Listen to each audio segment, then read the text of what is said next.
জাতীয় দৈনিক আলোচিত কণ্ঠ।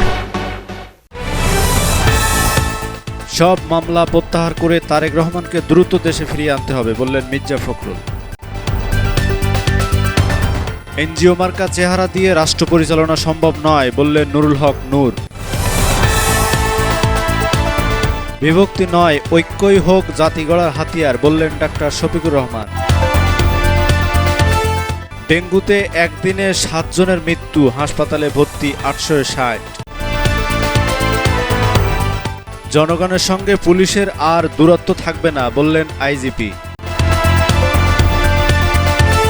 ইসরায়েলি হামলায় নিহত হিজবুল্লাহ প্রধান হাসান নাসরুল্লাহ। তথ্য কমিশন সংস্কার করে তা জনকল্যাণে ব্যবহার করবে সরকার বললেন তথ্য সচিব। 4 শতাধিক বাংলাদেশি নাগরিকের ভিসা রিভিউ করল ভারত। জাতীয় দৈনিক আলোচিত কণ্ঠ।